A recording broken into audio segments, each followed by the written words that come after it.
안녕하세요. 강원도 화천 그리고 여기 신흥리를 기반으로 꾸준히 성장하고 있는 극단 춤추어라 빨간 구두야의 2025년 신작 고통 2부작 덕손이 살인의 밤을 보러 와주신 관객 여러분 정말 감사합니다. 공연에 앞서 좀 안내사항과 주의사항이 있어서 먼저 말씀드립니다. 이 작품에는 이렇게 밝은 빛 그리고 고성이 아주 큰 소리가 나오는 장면이 있고요. 죽음과 자살에 대해서 직접적으로 언급하고 묘사되는 장면이 있습니다. 하지만 너무 걱정하지 마십시오. 네, 마지막으로 늘 하는 이야기인데요. 공연 전에 휴대전화와 스마트워치는 비행 모드나 전원을 꺼주시면 배우들이 정말 신나게 공연 잘할 수 있을 것 같습니다. 네, 그럼 저희 작품 재밌게 잘 봐주시기 바랍니다.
내 이야기가 사실인지 아닌지 나도 잘 모르겠어. 늘 이렇게 찾아오는 사람들에게 같은 이야기를 들려주려 하지만 그게 같은 이야기인지 조금씩 달라지는지 도무지 알 수가 없단 말이야. 변할 것 같지 않은 단단한 바위라도 긴 세월 바람에 맞서다 보면 진짜 자기 모습을 드러내게 되지. 변명처럼 들리겠지만 오늘 이 이야기가 진짜일 수도 있어. 세상은 고통의 소리들로 가득 차 있지. 난 내 발로 태어나 고통의 소리들을 먹고 자라났어. 고통의 숨결. 그 숨결이 내는 빛깔들을 찾아다녔지. 하지만 그 숨결은 그림자를 진짜로 착각하게 만들지. 고통스럽다는 건 살아있다는 것, 살아있다는 건 고통을 느낀다는 것.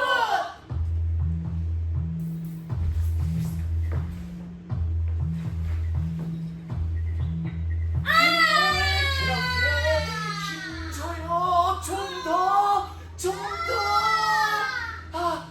파리! 또 파리!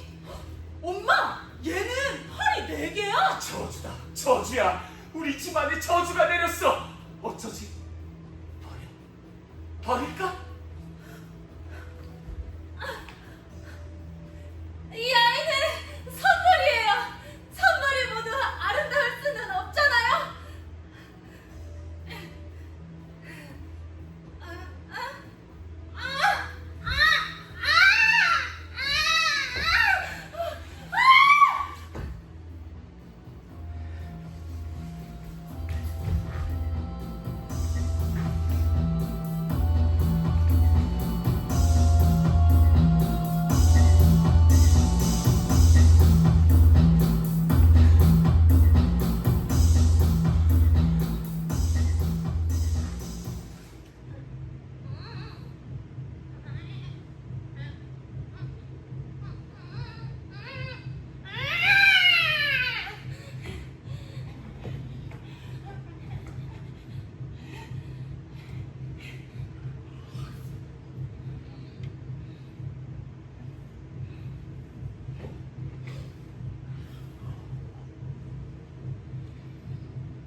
숲속에 버려진 나는 배가 고파 울다가 풀을 한 움큼 움켜쥐었어. 그러자 풀은 아주 작은 고통의 신음소리를 냈지. 그 소리를 듣자 안도감이 느껴졌어. 나는 다시 풀을 한 움큼 쥐었지. 풀이 또 소리를 내더군. 기분이 좋아졌어. 난 풀이, 나무가, 벌레가, 뱀이 들짐승이 내는 고통의 소리를 찾아다녔지.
난 내 입으로 가져갈 수 있는 것이면 어떤 것이든 가리지 않았지. 그런 모든 것들은 날 안심시키는 소리를 냈어. 간사한 여가 맛을 구분하듯 야가 빠진 내 귀는 그 소리들을 구분하기 시작했지. 난 소리가 이끄는 대로 하루하루를 살아갔어.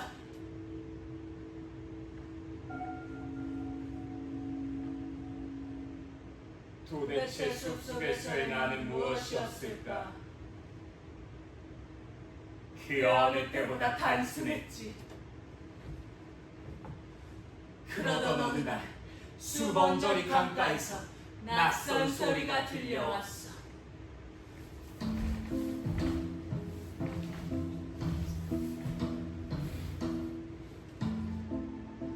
아빠, 이 세상은 돈이 최고래. 돈? 많이 돈이면 다 된대. 그게 무슨 소리야? 돈보다 중요한 게 얼마나 많은데. 서로 사랑하고. 그래서 사람들이 그렇게 싸우는 거래. 서로 돈을 차지하려고. 싸우긴 누가 싸운다고 그래. 서로 사이좋게. 그런데 10만 원 가진 놈이랑 1000만 원 가진 놈은 출발점이 다르기 때문에 10만 원 가진 놈은 1000만 원 가진 놈을 이길 수가 없대. 그래서 우리 집도 돈 많은 사장한테 뺏긴 거라던데? 미안하다. 배고프지? 사탕 먹을래?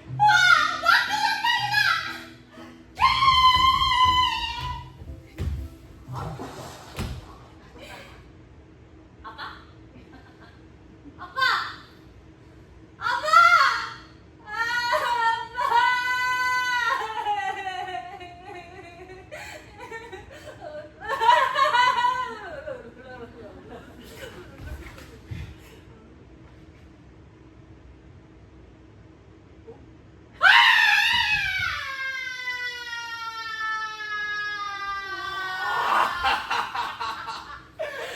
난생 처음 들은 인간의 비명소리.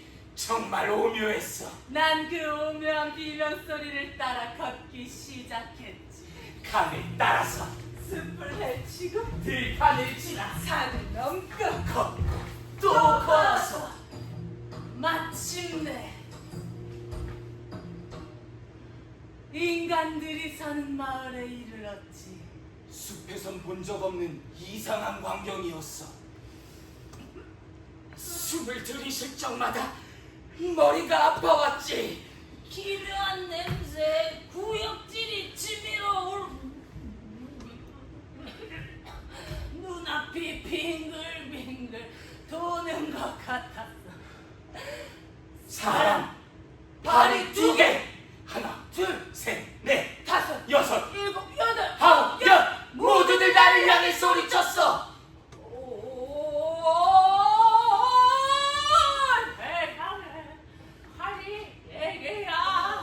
끔찍해라. 괴물이에요, 괴물. 이 마을에 저주가 내린 거야! 재앙의 징조다. 죽여야 해. 죽여라! 죽여라! 야! 왜?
발레인가?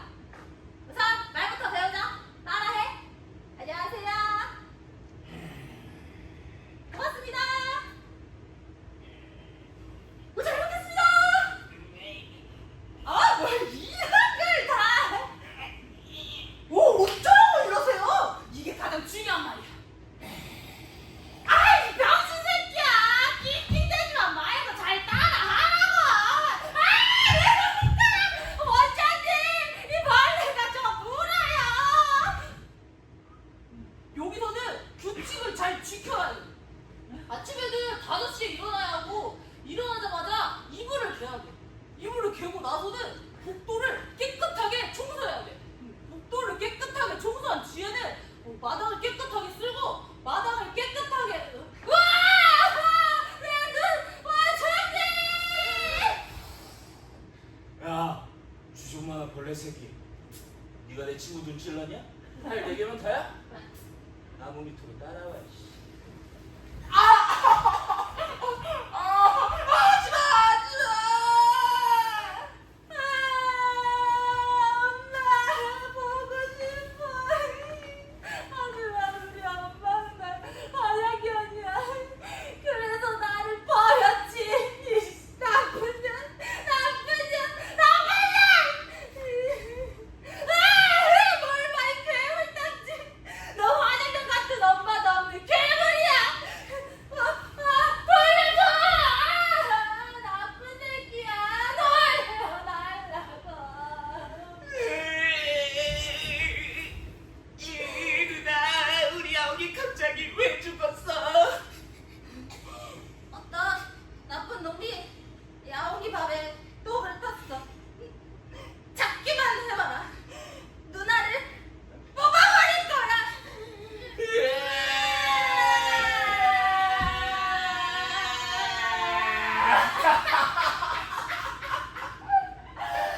버려진 아이들.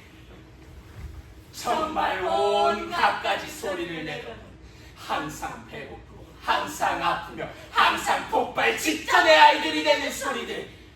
그 소리들은 내게 큰 위안이 되어 주었어. 그런데 말이야, 어느덧 아이들의 소리로만은 채워지지가 않았지. 뭔가 새로운 소리를 듣고 싶었어. 좀 더 큰 소리, 깊은 소리. 맞아! 어른의 소리가 듣고 싶었어! 나를 부르는 다정한 소리? 등을 쓰다듬으며 잠으로 빠지게 하는 소리? 아니지. 살갗이 찢어질 때 내는 소리. 소중한 것을 빼앗겼을 때 내는 소리! 나를 만족시키는 소리는 언제나 그런 소리였거든. 그래, 원장수녀. 사람들이 성녀라 부르는 우리 원장수녀님이 내는 소리는 어떤 것일까? 나는 밤낮 없이 원장수녀를 관찰했어. 밤이도 낮이도 맞추지 않았지. 어느 날 한 남자가 원장수녀를 방문했지.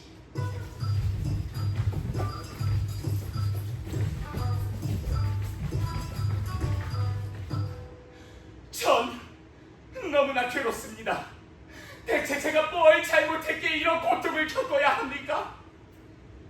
흥분을 가라앉히고 천천히 말해보세요.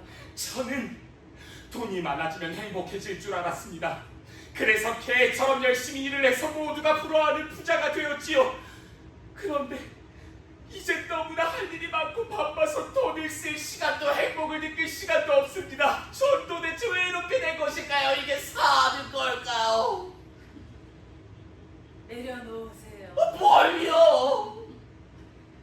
욕심을 내려놓으세요. 모든 건 당신 마음속의 그 욕망 때문이니까요.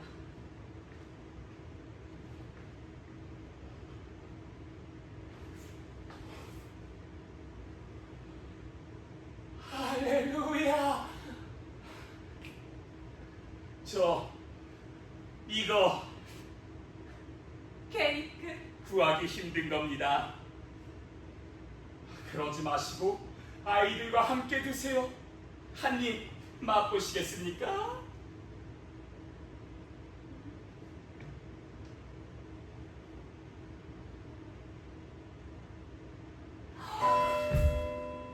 그 표정 절대 잊지 못할 거야.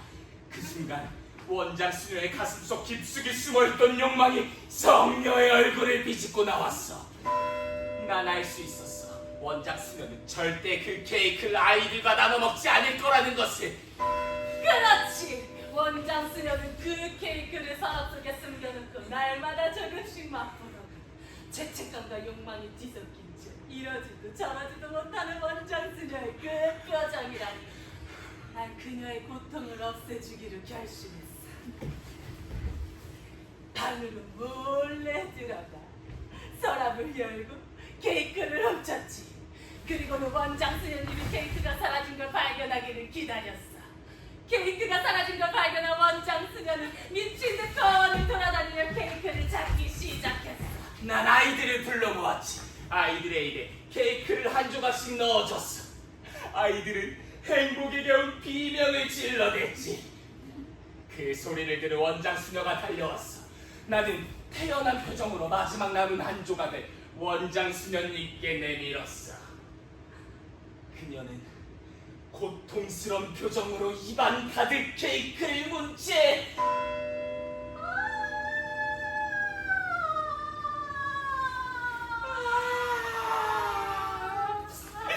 그 소리!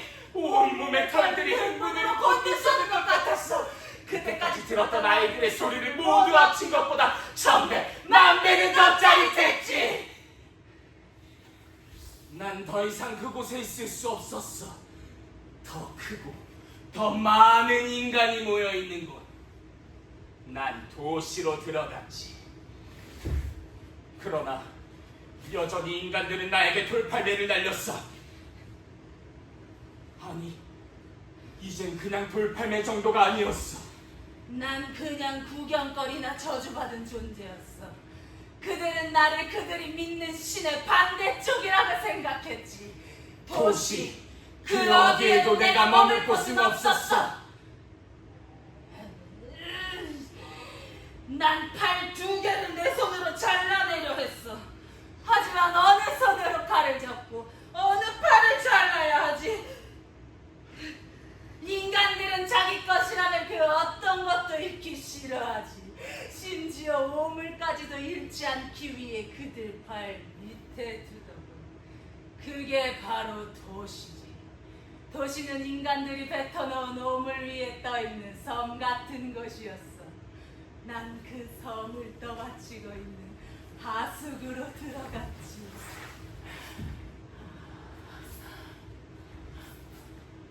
내 머리 위로 흘러다니는 소리들, 처음으로 들었던 소리는 아직도 생생해. 빌어먹을! 인간이 모여있는 모든 곳에서 내가 빠진 길을 화물케 하는 음악이 흘러나왔지. 화려한 고통의 교향곡이 도처에서 울려 퍼졌어. 사기꾼의 덫에 걸려 가족 잃은 사업가의 가냘픈 신음소리, 더 이상 영감이 떠오르지 않는 작가의 고마운 웃음소리, 등파리는 뱃사공의 비참한 신세한탄, 늙은 장녀의 애처로운 욕지거리, 사람들을 웃기지 못하는 광대의 쓸쓸한 웃음소리, 손가락 짧은 피아니스트의 날카로운 한숨소리, 폐병 걸린 나팔순의 서러운 기침소리, 팔목 잘린 마술사의 그 슬픈 노랫소리. 그리고 배신, 분노, 수치, 굴욕, 시기, 질투, 원망, 모욕, 무시, 폭력, 구타, 학대, 강도, 절도, 사기, 상해, 강간, 검탈, 착취, 살인, 비참, 악을 비튼 절망. 그리고 여전히 인간들은 숨기려 하는 모든 것들 위에 서 있지.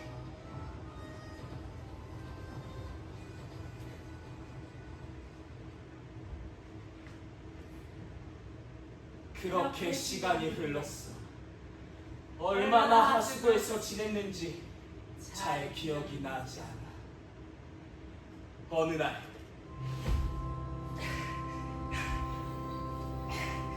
들어보지 못했던 소리가 내 귀를 울렸어. 다리가 후들거려 제대로 서 있지도 못했지. 난 기다시피 그 소리를 따라가 봤어. 창고에 쌓인 아기가 버려져 있었지. 버림받은 아기, 버려진 인간의 아기였어. 그 아기의 울음소리가 내 심장을 찢어놓을 것 같았어. 난 아기의 울음소리를 멈추기 위해 입을 틀어막았지. 아기는 파랗게 질려갔어. 그제야 편안히 숨을 쉴 수 있었어. 숨을 돌리고 나니 이제껏 느껴보지 못한 감촉이 손바닥을 통해 온몸에 퍼져나갔어. 보드라움, 촉촉함, 가냘픈 떨림. 불행인지 다행인지 다시 아기가 헐떡이기 시작했어. 단지 그 정도 소리만 들어 척추가 긁히는 듯 떨림이 시작됐지만 다시 아기의 입을 틀어막을 수는 없었어. 지금도 도무지 믿어지지 않는 사실은 내가 아기와 함께 살기 위해 할 수 있는 모든 일을 했다는 거야. 하수구를 기어다니는 거대한 벌레가 인간의 아기를 살리기 위한 일을 한다는 게 그리 쉽지는 않았어. 게다가 아무리 시간이 흘러도 아기의 울음소리는 내 척추를 훑고 지나가는 억센 발톱이었거든.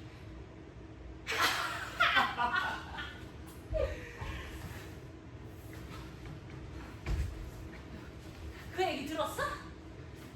여기 하수구에 거대한 벌레가 살고 있대. 벌레?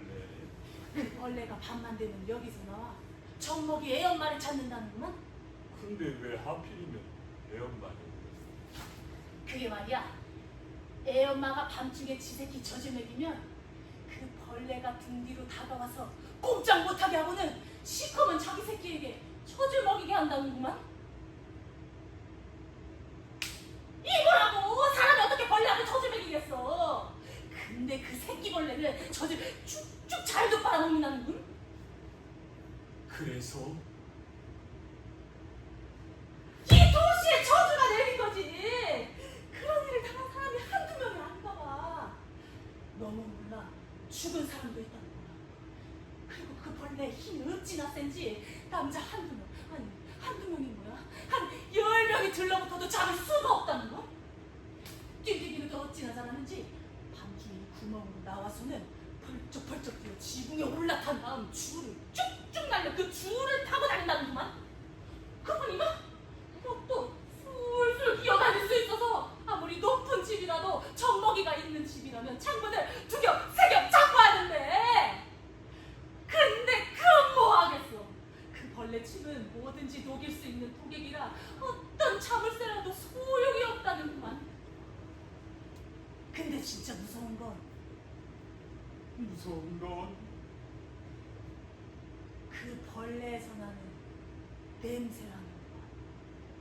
그 냄새야말로 지옥의 냄새 그 자체라는 거. 아이고 끔찍해라. 나 같으면 그 냄새만 맡고도 되져버릴 것 같아. 가만, 어디서 이상한 냄새 나는 것 같은데? 그러게. 백어머니 벌써만 떨어졌네.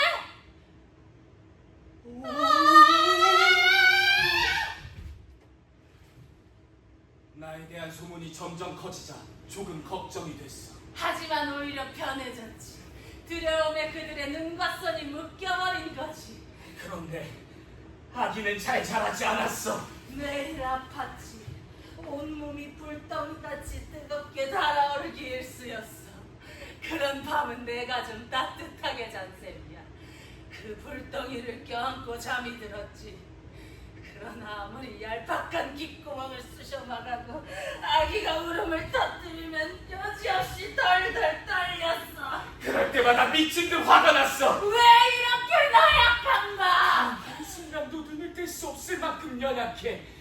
난 어미잡혀 시내벌레를 먹고 자라났지. 근데 이놈에게 꼬박꼬박 인간의 젖을 먹이거든. 주위에 살갗이 찢어져도 몸을 가릴 것이라고는 나뭇잎뿐이었는데 이놈은 보기에도 푹신한 목골에 감싸져 있지. 그 나약함에 치를 떨 만큼 분노했어. 집어 던져버리라고 했어. 보드라운 아기의 배를 어루만질 때마다 이 연약한 피부를 찢어 밝아버리고 싶다는 생각이 불쑥불쑥 솟구쳐 올랐어. 아기가 울음을 터뜨릴 때마다 온몸을 떨며 미친 듯 짓거렸어. 아마 욕을 해댄 것 같아. 지금은 잘 기억도 기억도 나지 나지 않는 않는 온갖 욕을 하수구가 들썩일 만큼 외쳐댔지.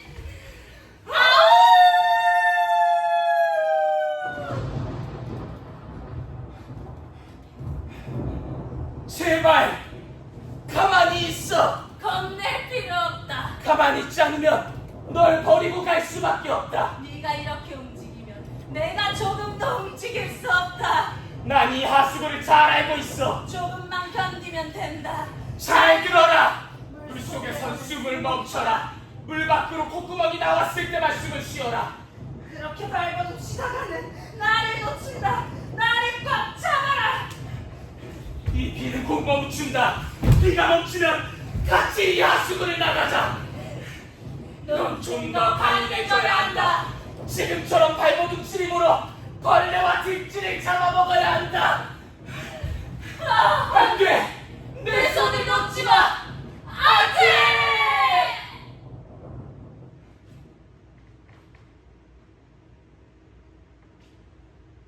도시가 물에 잠길 정도로 큰 비가 내렸을 때 아기는 죽어버렸어. 죽어버린 아기를 어떻게 해야 할까? 처음에 아기를 발견한 곳으로 죽은 아기를 갖다 놨어.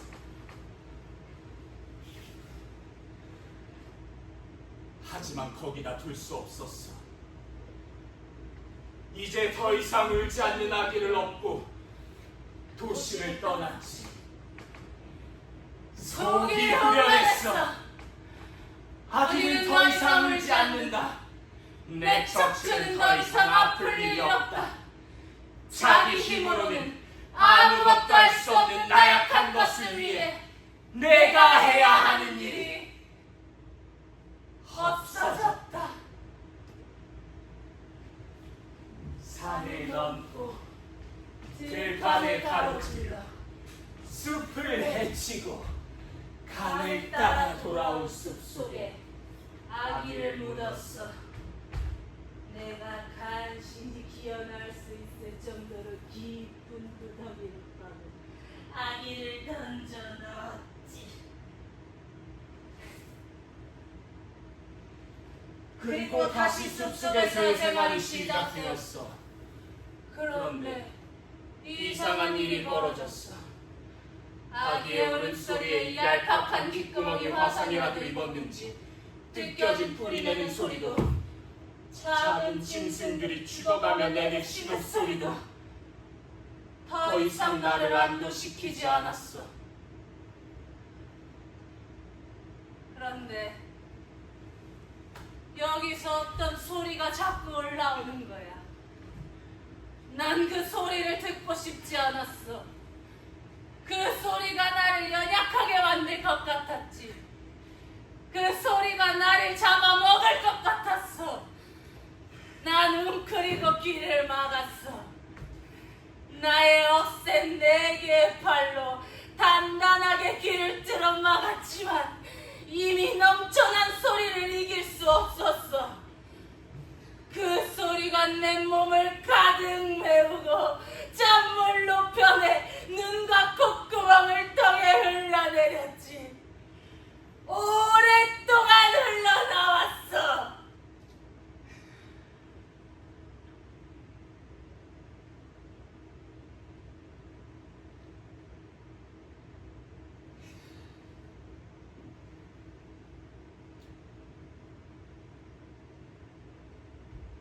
그래, 고통스러웠어. 내 몸에 쌓여있던 모든 고통의 숨결이 지나갈 때까지 낮게 엎드려 기다렸어. 문득 깊은 구덩이 속에 이제는 썩어 문드러져 있을 아기가 떠올랐어. 아기가 다시 나를 찾아온 거지.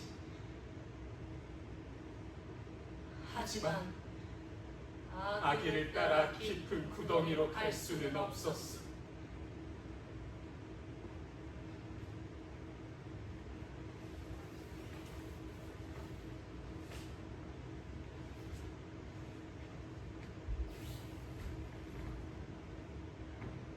오랜 시간이 흘렀어. 간간히 바람을 타고 흘러들어오는 인간들의 소리가 나를 이곳으로 이끌어. 그럼 나는 마지못해 이 자리에서 이렇게 이야기를 하는 거야. 세상은 고통의 소리들로 가득 차 있지. 난 내 팔로 태어난 고통의 소리들을 먹고 자라났어. 고통스럽다는 건 살아있다는 것. 살아있다는 건 고통을 느낀다는 것. 그리고 나는 여전히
걸까? 내 오감으로 느껴지는 아픈 감각만이 고통일까요? 목이 뻣뻣하고 종아리가 부었지만 이걸 고통이라고 할 수 있을까? 멀리서 보내온 신호처럼 이명이 들려와 반복되는 이게 고통일까? 얼마 전 살을 낸 적이 있어요. 피는 멎었지만 시큰한 욱신거림이 지속되고 있어. 이게 고통일까? 목이 따끔거리고 눈이 시려. 이 정도를 고통이라 할 수 있을까? 그럼 지금 나는 고통이 없는 상태일까요? 유치한 질문이라고요. 나만큼 몸의 고통에 예민한 사람을 난 본 적 없어. 난 아픈 게 너무 무서워요. 너무너무 무서워서 어느 정도가 진짜 아픈 건지를 정해야만 했어요. 어떤 게 아프고 어떤 게 아프지 않은 건지 끊임없이 찾아가는 하루하루.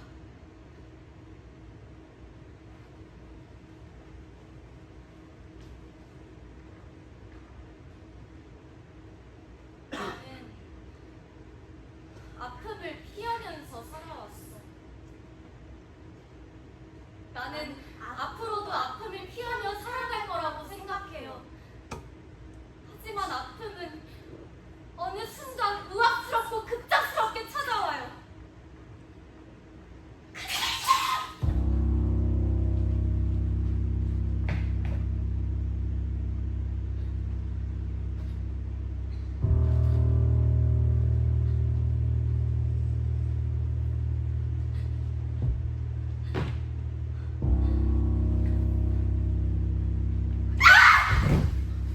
언니가 내 뺨을 때렸어요. 끝이 보이지 않을 만큼 처음 한 대 차가워 얼음물에 볼이 닿은 것처럼. 언니가 멈출 줄 알았어요. 언니 눈빛이 흔들렸거든요. 하지만 언니는 멈추지 않았어요. 연속으로 3번의 타격이 지나가고 있어. 그제 뺨이 불타는 것 같이 아팠어요. 맞아. 언니는 내가 충분히 고통을 느낄 수 있을 만큼의 속도로 때리고 있어. 언니가 날 우악스럽게 여겨진 순간부터 꼼짝할 수 없었어요. 내가 뭘 잘못했을까?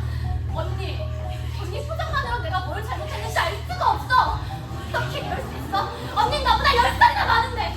14대를 내리맞고 15이 되기 직전 나는 내 나이만큼만 맞았으면 좋겠다고 생각했어요. 언니가 다시 손을 뻗어 올리는 모습을 보고 이게 제발 마지막 한 대가 되게 해달라고 빌었어요.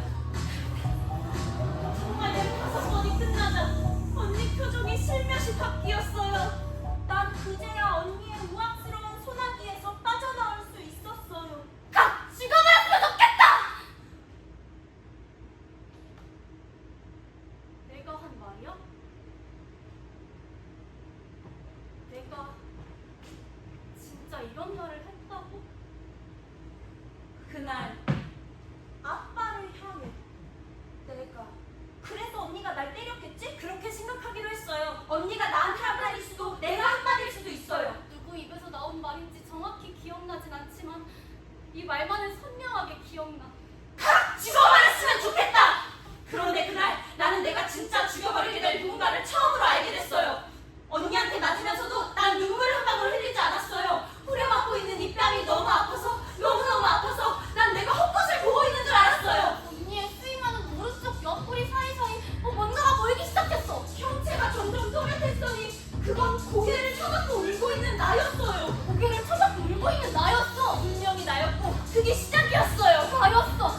분명히 나라고. 모든 것의 시작이 되는 나 이상하고 부끄러워서 숨어버렸으면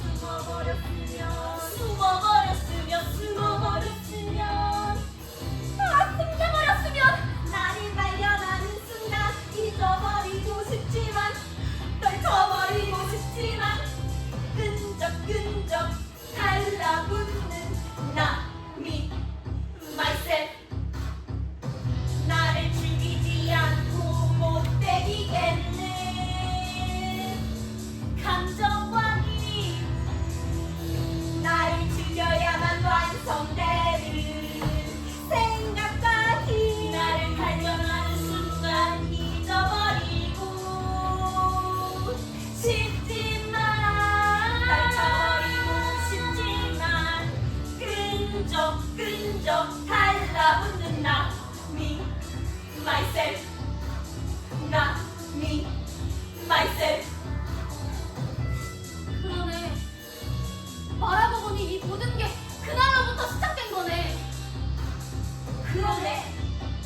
말하고 보니 이 모든 게 그날로부터 시작된 거네. 귀싸대기의 날. 귀싸대기의 날, 귀싸대기의 날, 귀싸대기의 날, 귀싸대기의 날, 귀싸대기의 날. 나를 죽이지 않고 못 먹이겠네. 감정과 기분, 나를 죽여야만 완성되는 생각과 힘, 나를 발견하는 순간 잊어버리고 싶지만, 떨쳐버리고 싶지만 끈적끈적 달라붙는 나, me, myself. 나, me, myself.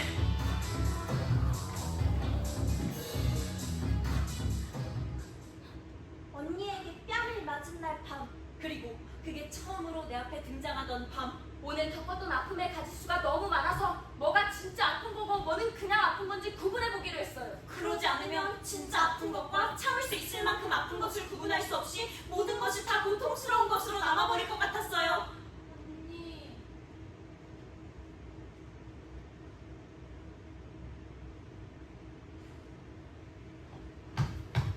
언니 잠들었겠지?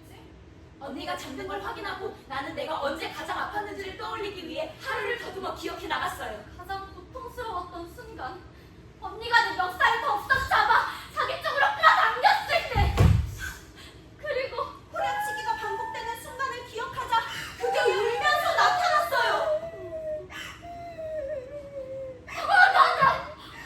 그건 나였어요. 그런데 그게 자꾸만 흐려지는 거예요. 또렷하게 보고 싶었어요. 울음소리가 내 앞에 나타난 그 형상이 진짜인지 확인하고 싶었어요.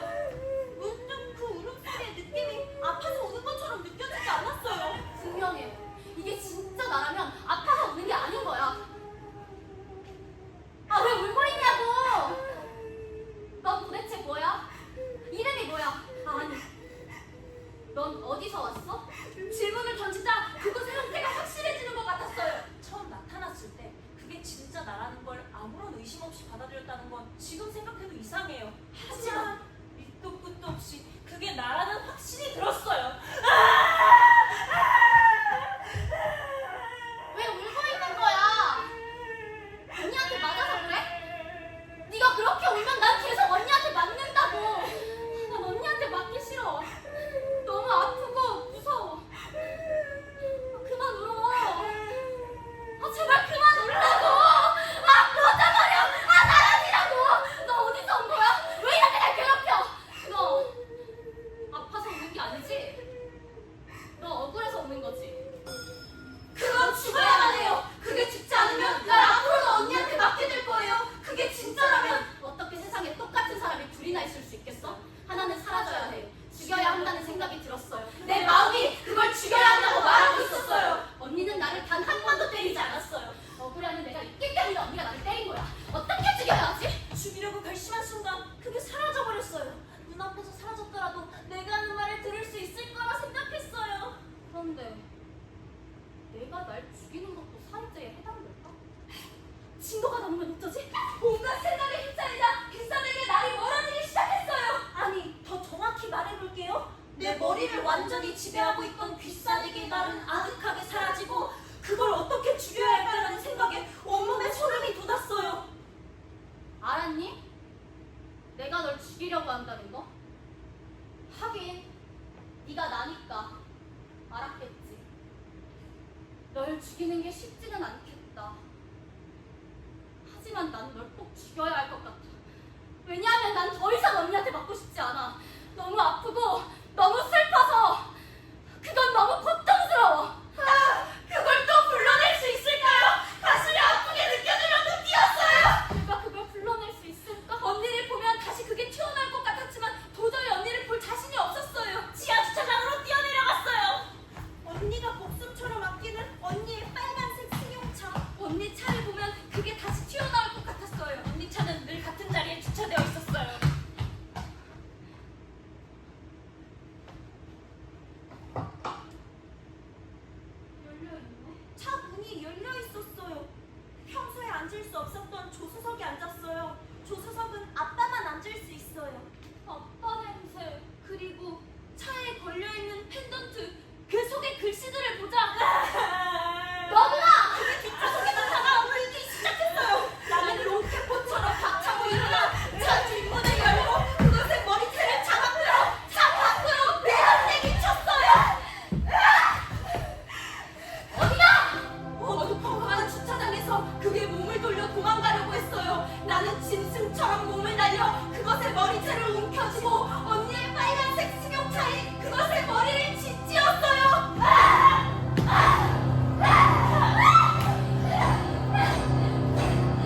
널브러진 그걸 질질 끌어 주차장 한쪽에 잔뜩 쌓여있던 아빠 가게에서 나온 잡동사니 더미 속에 파묻었어요.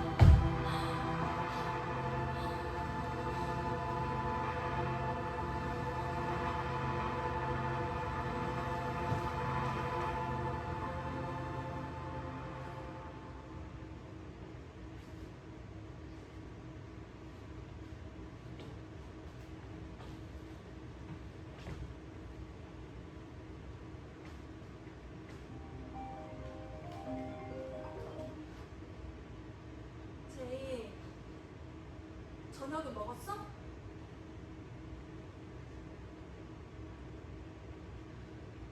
아빠 가게 문 닫았어. 주방 물품들이랑 홀에 있던 가구들은 새로운 임자가 나타날 때까지 주차장에 둘 거야. 그런데 걱정되는 게 동네 애들이 거기 숨어서 담배 피울 것 같아. 혹시 보이면 무턱대고 쫓아내려고 하지 말고 언니한테 전화해야 돼. 아빠 물건들이 가득 쌓인 그곳이 내 첫 살인의 무덤이 되었어요. 정신을 차려야 해. 가만히 있을 시간이 없어. 아침이 되면 언니는 차를 타고 옷을 벗어. 보니까 미러워. 앞면이 이렇게 뒷땅을 닦아.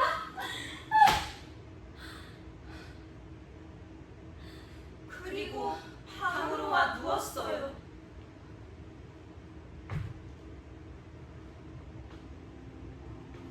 그 다음은 도대체 뭘 어떻게 해야 할지 몰랐어요.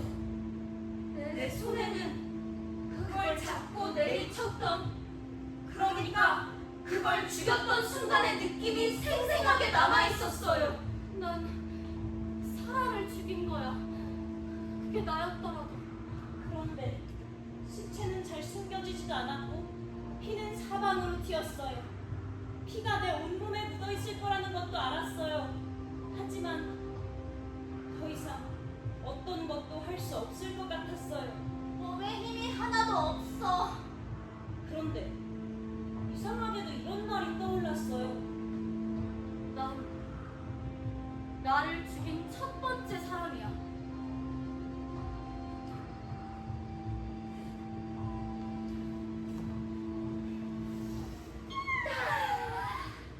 다음날 아침 이상하리 마치 몸이 가벼웠어요. 잠시 멍하니 침대에 앉아 있었어요. 거울을 들어 꼼꼼히 얼굴을 살폈어요. 그리고 눈에 보이지 않는 몸의 구석구석까지 확인.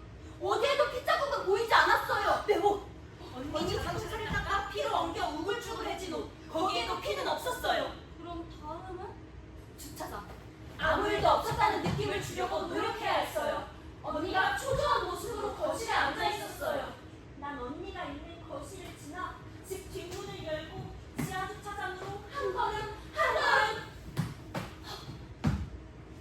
꿈이었나? 이렇게나 생생해? 그게 누가 됐든 어제 이야기를 나누고 싶었어요. 이 손에 이렇게나 선명히 여자의 감각이 남아있는데. 그래, 이 모든 일이 진짜 꿈이었더라도 내 이야기를 누군가에게 하고 싶었어요.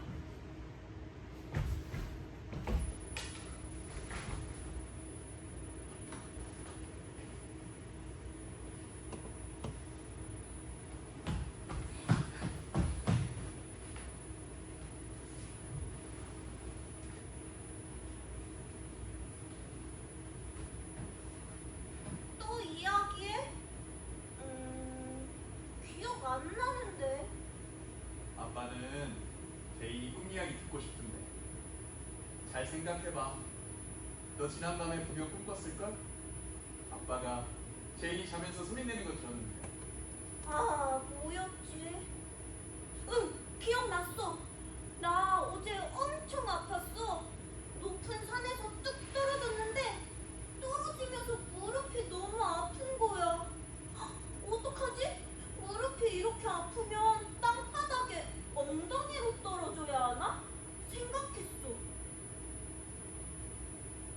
그런데 땅에 어떻게 떨어졌는지는 기억 안 나. 이상하다. 왜 기억이 안 나지? 지금은? 지금도 아파? 지금은 안 아파. 아빠는 나 아프면 어떨 것 같아? 아빠는 제인이 아프면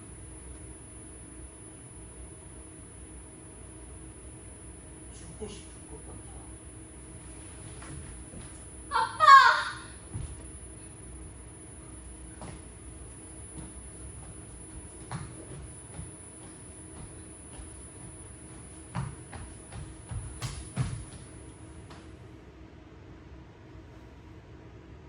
아빠는 자주 나한테 어젯밤 꿈을 물어봤어요. 아빠 무릎에 앉아서, 아빠 품에 안겨서, 아빠 냄새 맡으며 쉼없이 제잘됐었어.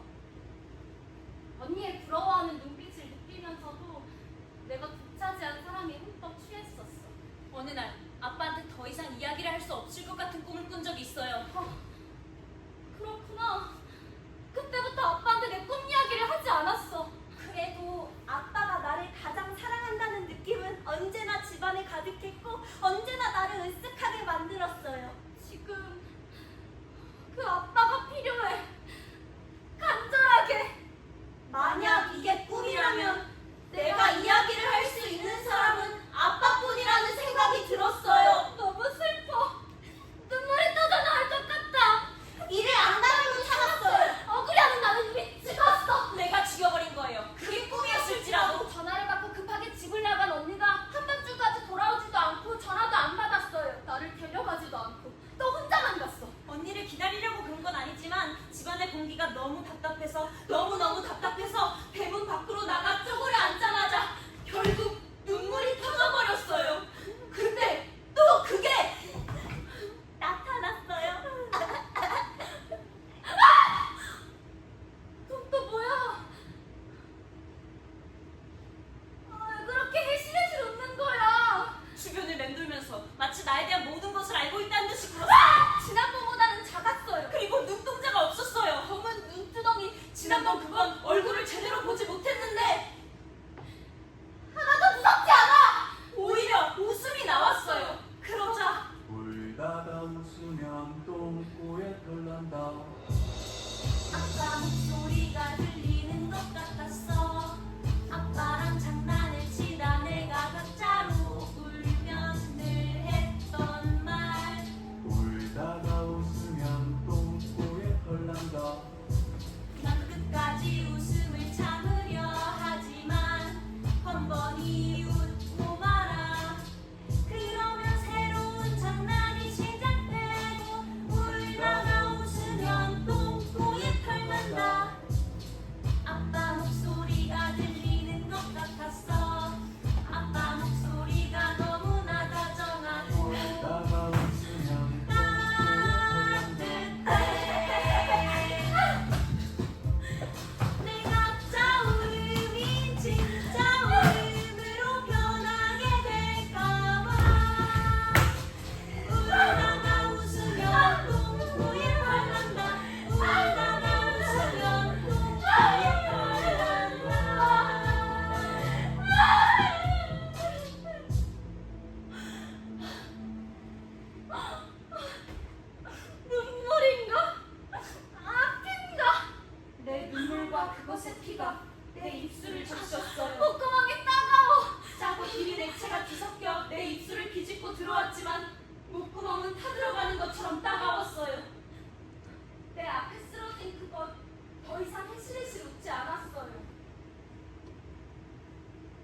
뭔가 빠져나간 것 같아. 아니야, 조금 다른 느낌이야. 이번에는 가볍지만 무거웠어요. 뭔가 가벼우면서 무거운 것이 내 몸에서 빠져나가는 느낌이 들었어요. 그리고 그것에 머리를 내려칠 때의 느낌! 새로운 느낌 하나가 더 내 손에 더 새겨졌어요.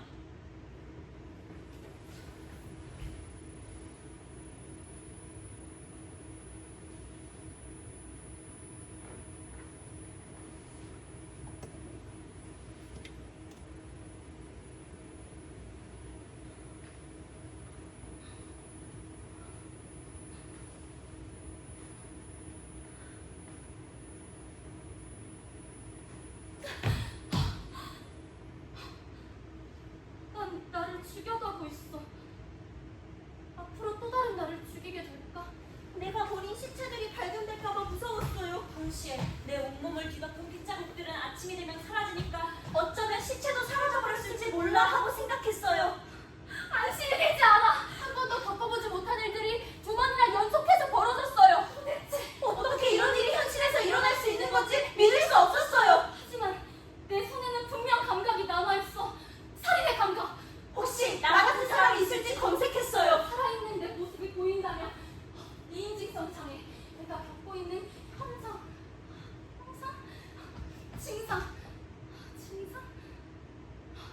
증상. 내가 겪었던 증상에 가장 가까운 검색 결과는 어쩌면 내가 이인직성 장애를 느끼고 있을지도 모른다는 것. 이 증상은 보통 15살부터 30살까지 가장 많이 나타난다.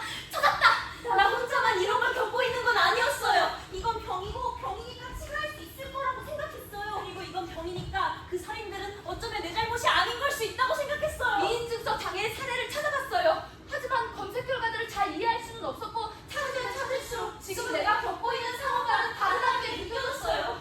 나는 내 몸과 정신이 분리된다는 느낌은 없어.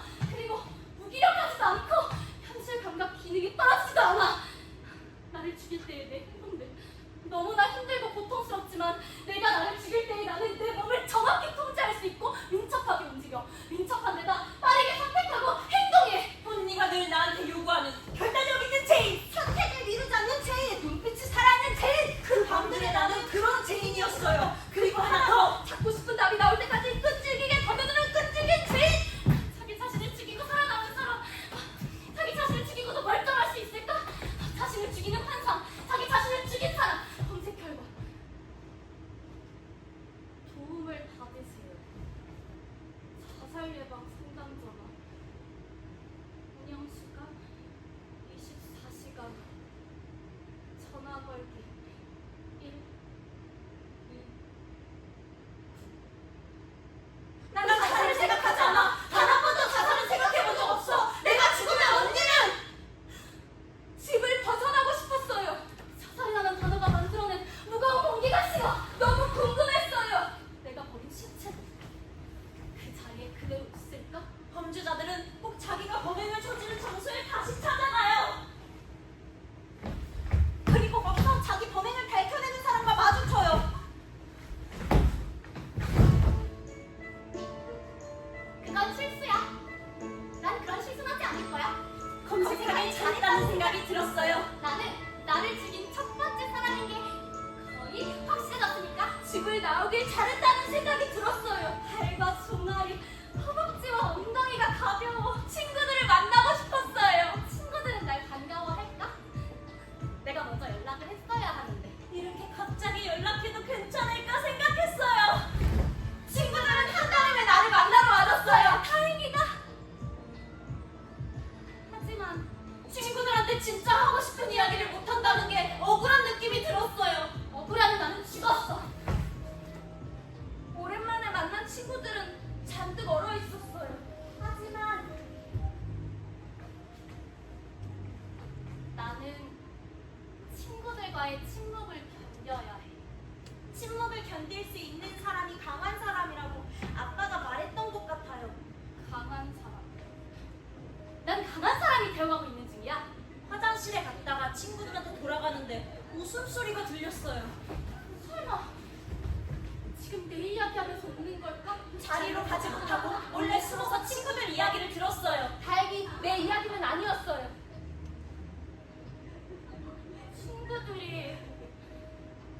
얄미워. 미안한데 얄미워. 나라면 저렇게 웃을 수 없었나? 웃음이 끝나고 친구 몇 명이 일어났어요. 짧은 작별 인사에 내 이름이 나왔지만 이내 조용해졌어요. 나랑 인사도 안 하고 가는구나. 또 웃음소리가 퍼지는구나. 지금 쟤들 사이에 헤어져도 되는 걸까요? 사랑받고 싶은 나는 죽었어. 남영의 목소리가 들렸어요. 쉴 새 없이 개그맨 흉내를 내면서 우리 모두를 웃겨주는 아이. 우리 사이에 생긴 정막을 늘 웃음으로 풀어주는 남영이가 2인 침묵을 깨고 입을 열었어요.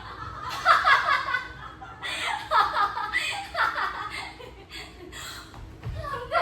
이렇게 웃으면! 짧은 웃음이었는데 남영이랑 눈이 마주치고 남아있던 친구들하고도 모두 눈이 마주쳤어요. 성금 같은 정적이 스치고 남영이는 당황한 얼굴로 나를 부르고 다른 친구들도 빨리 오라고 손짓을 했어요. 이미 내 웃음은 사라졌지만 입을 틀어막고 거기를 빠져나왔어요.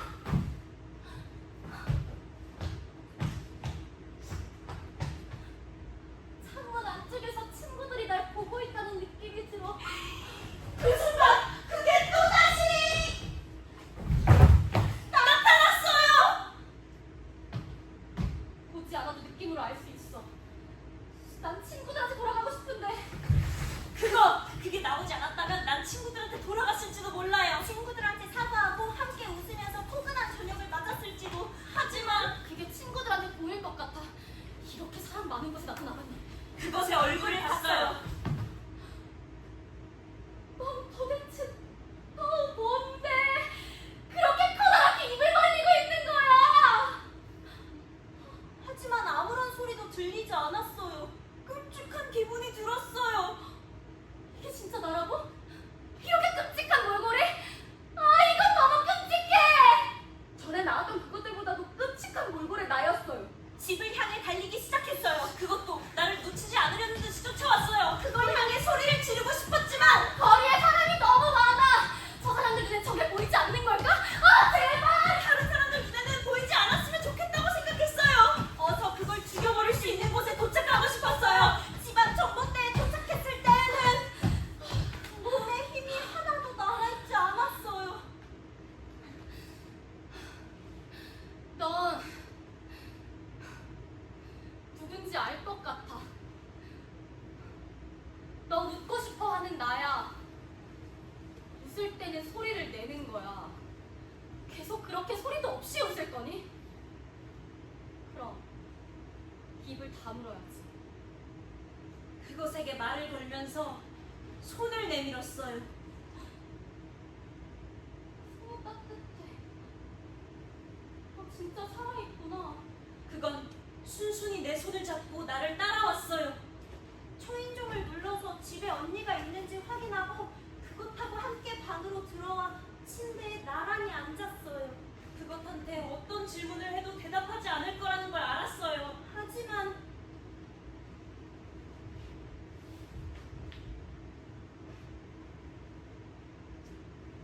너 내 웃음이야. 그렇지? 맞아. 난 이제 널 죽이려고 해. 널 죽이면 내 웃음이 영원히 사라질까? 네가 나오기 직전 친구들 앞에서 정말 창피했어. 난 웃으면 안 되는 사람이야.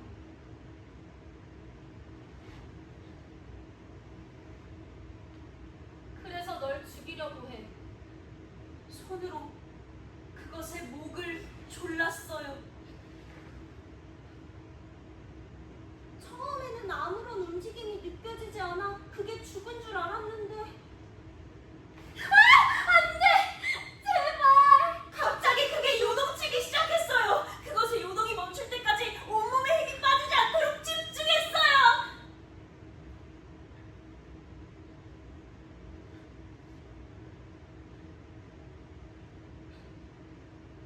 간신히 그걸 질질 끌고 지하주차장으로 내려가 같은 장소에 버렸어요.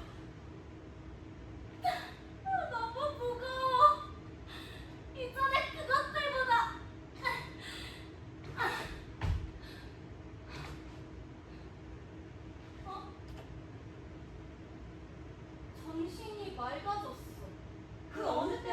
음식이 또렷하다는 느낌이 들었어요. 방에 불을 켜고 거울을 봤어요. 웃어보려고 했어요. 웃음이 나오지 않아. 웃어봐봐. 노력해. 거울 속에 내가 희미하게 미소를 지었어요.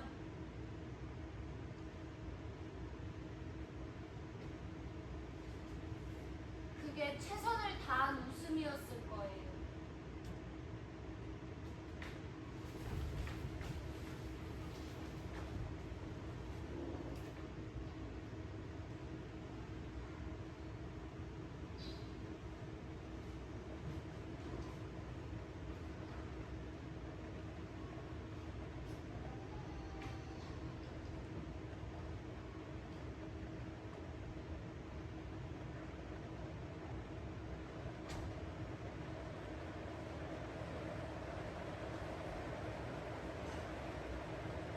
아빠,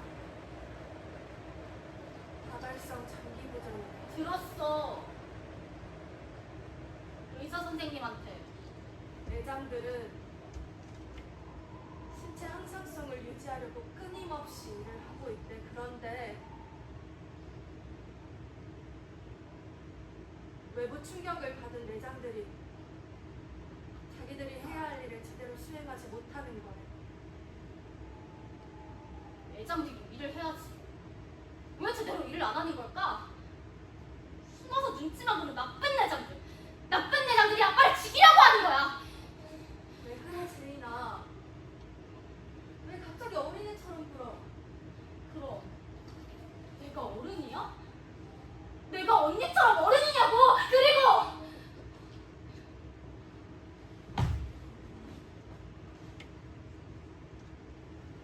그런데 왜 어려운 말로 아빠 죽음을 그럴듯하게 만드는 건데? 왜? 언니 말 못 알아들은 거 아니잖아, 제이. 언니 봐.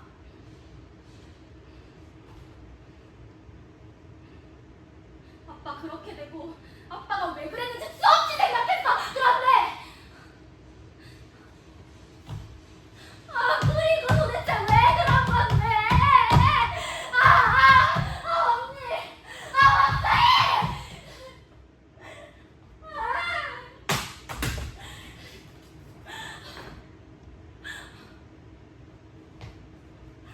정말 너무 많이 생각했어.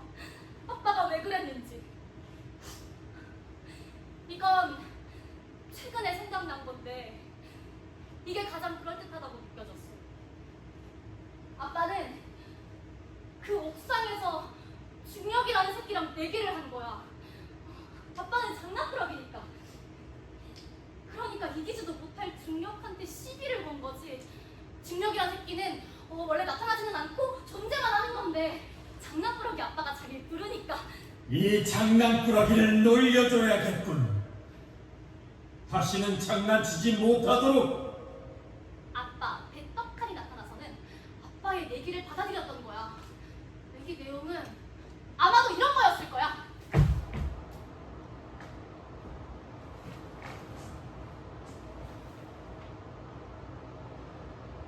중력! 지금 난 저 바닥으로 뛰어내릴 거야. 만약 네가 내 겨드랑이를 부드럽게 받쳐서 땅에 안전하게 착지할 수 있게 해준다면 평생 네 종이 될게. 우와, 받아들이지. 나도 마침 하인이 필요했거든. 하지만 넌 꼭 내 손 위로 뛰어야 해. 내 손 위로 뛰지 못하면 난 널 받쳐줄 수가 없다. 치! 뭔가 불공평한데 날 바치겠다는 약속에 조건을 걸다니. 좋아. 만약 네가 날 바치지 못해서 내가 땅에 그냥 처박힌다면 난 뭘 얻게 되지? 네가 날 불렀고 네가 제안한 얘기를 난 받아들인 것뿐인데 불공평하다니. 글쎄, 넌 뭘 얻게 될까? 그렇지, 네가 얻게 되는 건 나로부터의 해방? 어때? 뛰어내릴 건가?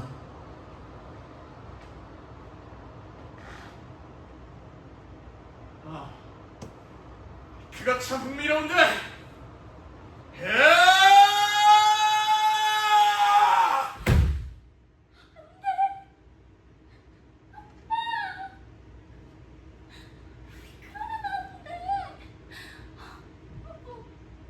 멍청이! 우리는 중력의 종이야. 우리는 초부터 중력을 이길 수 없어.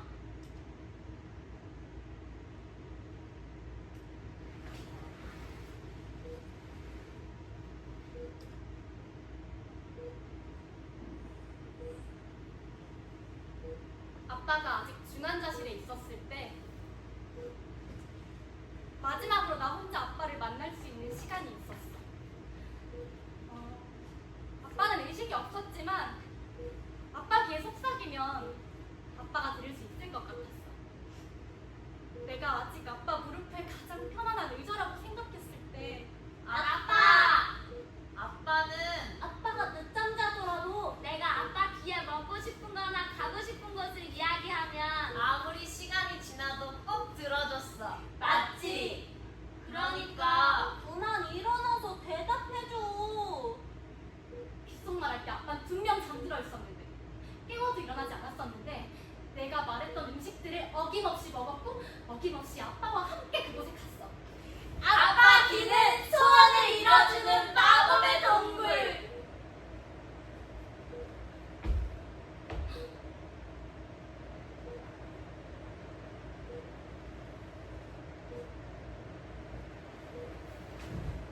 아빠.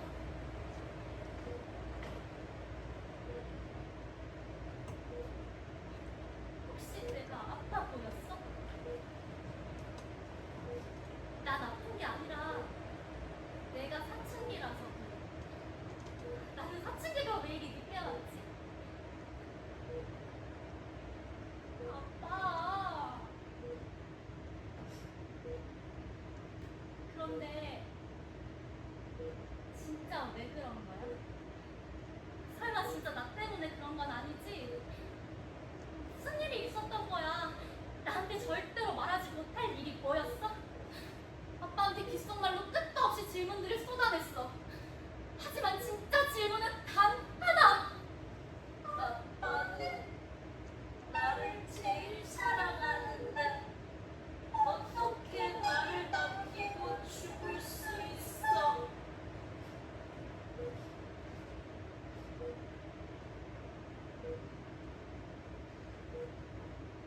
이제 면회 시간 다 됐어.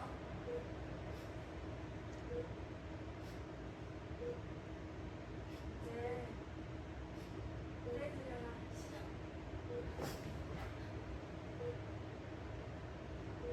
아빠 편안하게 가시도록.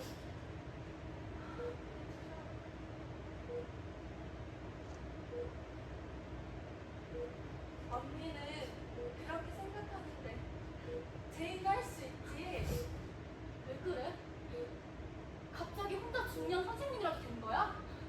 아빠가 아직 내 질문에 대답을 안 하잖아. 이제 진짜로 죽어버리면 누가 내 질문에 대답해줄 건데? 제인아!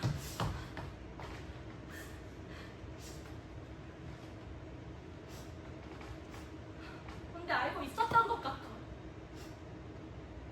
이 질문은 아빠도, 언니도, 의사도, 중력도 세상 그 누구도 대답해줄 수 없다는 걸.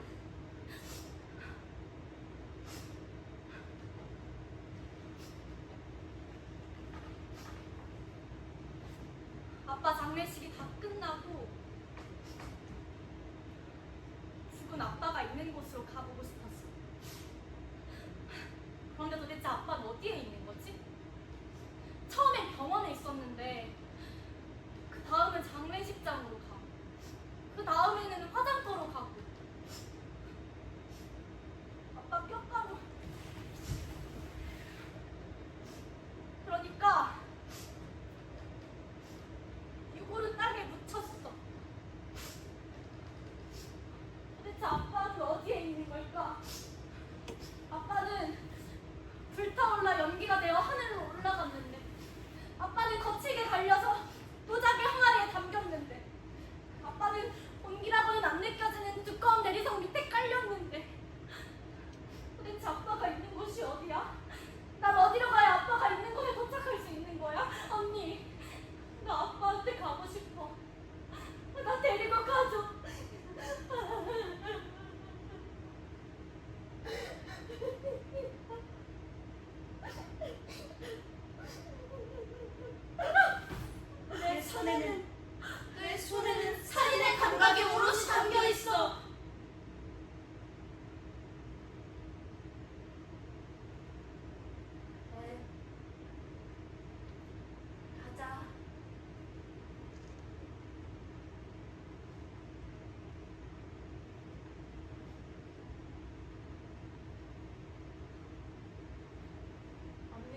다녀서 그런 걸까?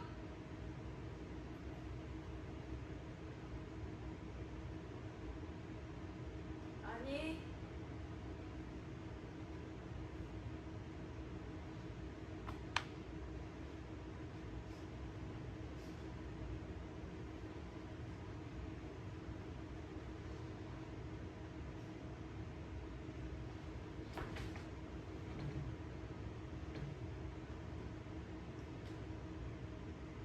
제인, 아빠 여기 있는 걸까? 아닌 것 같아. 집 지하 주차장 이제 치우자. 너 거기서 나는 냄새 맡았어? 썩은 내가 나. 난 아빠가 거기 있는 줄 알았다니까. 아빠는 언니가 알고 있었던 걸까요? 거기에 시체가 있는데. 아니, 그런데 어떻게 여기서 그런 이야기를 할 수 있는 걸까요? 언니, 정말 대단한 언니. 정말 미친년 같은 언니. 정말 너무해요. 여기서 그런 말을 하다니. 응. 빨리 치워버리자. 난 아직 냄새는 못 맡았는데 언니가 냄새 난다고 하면 그런 거니까 오늘 바로 치워버리자. 우리 둘이서 힘들 것 같아. 청소업체 부를게. 청소업체 검색해야겠다. 너도 좀 찾아봐. 아빠 묘지 앞에 나란히 서서 청소업체를 검색했어요. 그리고 집으로 돌아오는 내내 만약 질문하는 나가 나타나더라도 그건 죽일 수 없을 거라 생각했어요.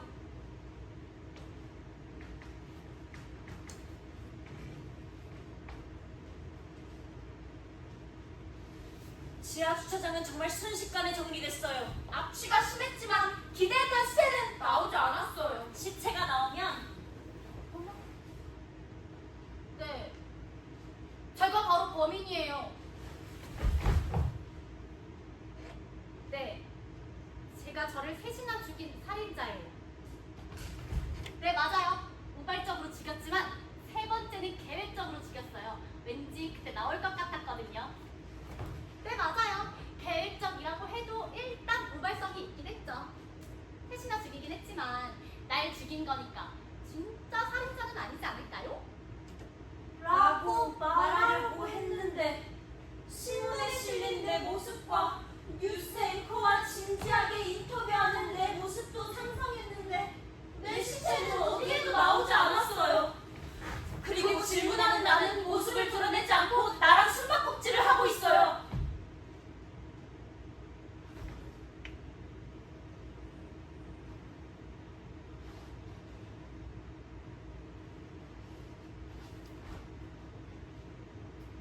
그렇게 또 시간이 흘렀어. 언니하고 나는 아빠하고 같이 살던 큰 집을 떠나 둘이 살기 딱 좋은 빌라로 이사를 했어. 학교랑도 가까워졌고 언니 방이랑 내 방 사이에 거실이 있어서 친구들이 내 방에서 자고 가도 언니가 시끄럽다고 날 야단치지도 않았어. 하지만 내 안에 있는 아빠를 향한 질문들은 시시때때로 폭죽처럼 머릿속에서 터지고 있어요. 질문하는 나도 죽이고 싶어? 나는 앞으로도 계속 나를 죽이면서 살게 될까?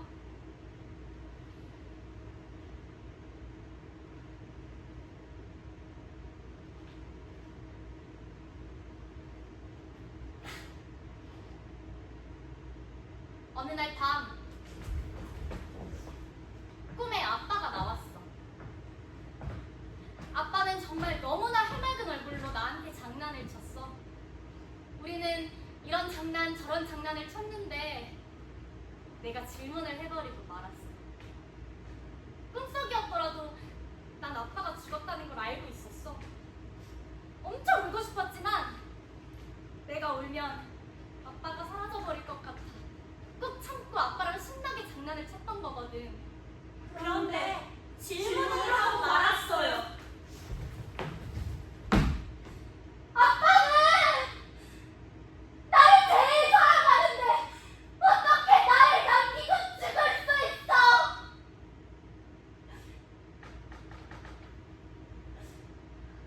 아빠는 아무렇지도 않은 표정으로 다음 장난을 치려는 듯 나를 바라보기만 했어요. 아빠, 나 있잖아. 나 살인자다. 내가 벌써 셋이나 죽였어. 그런데 마지막 하나를 놓쳐버렸어. 그런데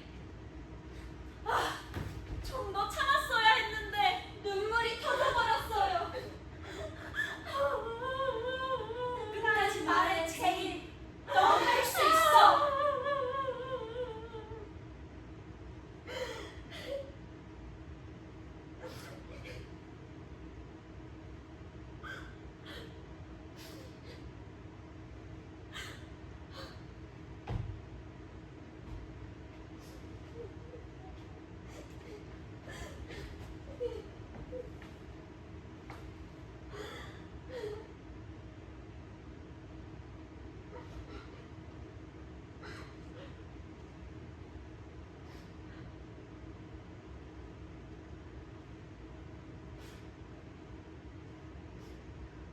그런데 죽여야 할 하나가 누군지 알 것 같아.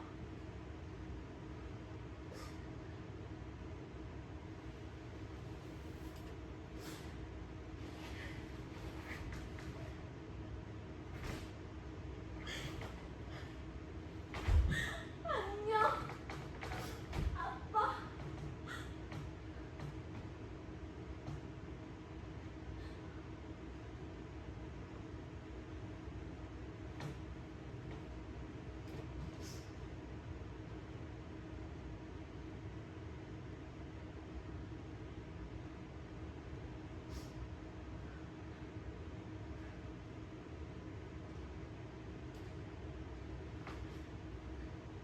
난 마지막으로 아빠를 죽였어.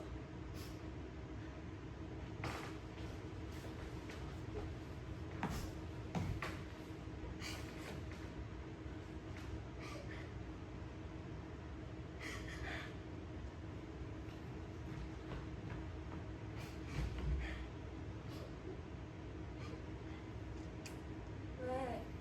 나쁜 거 입었어?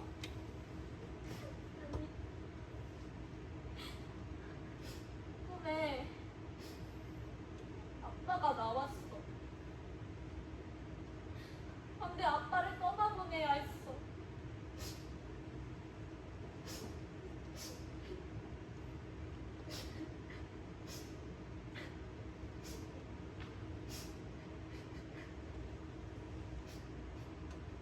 제인. 아빠는 아주 억울했어. 너무 억울해서 그 억울함을 감당할 수 없을 정도였어. 아빠는 자기가 억울하다는 걸 증명해야만 했어. 아빠는 증명하다 결국 자기 목숨으로밖에 증명할 수 없다는 걸 알게 됐을 거야. 그게 아빠가 죽음을 선택한 이유야. 맞아. 아빠는 잘못했어. 우릴 남겨뒀으니까. 그것 때문에 우린 끝까지 아빠를 이해할 수 없을지도 몰라. 우리가 너무 상처받았어. 아빠 때문에.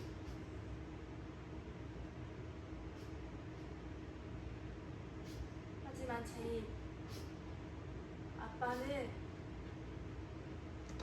우릴 지키고 싶어서 그런 선택을 한 건지도 몰라. 아빠는 그것 말고는 아빠의 억울함을 더 이상 증명할 수 없었을 테니까. 남겨진 우리가 아빠의 억울함을 알게 될 테니까.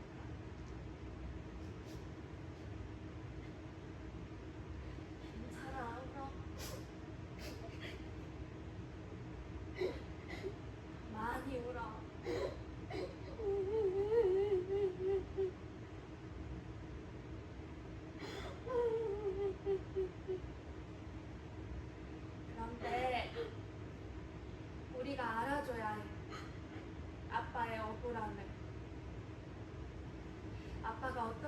사람이었는지 우리가 가장 잘 알고 있어. 만일에 아빠가 남들한테는 우리가 못 봤던 모습을 보였더라도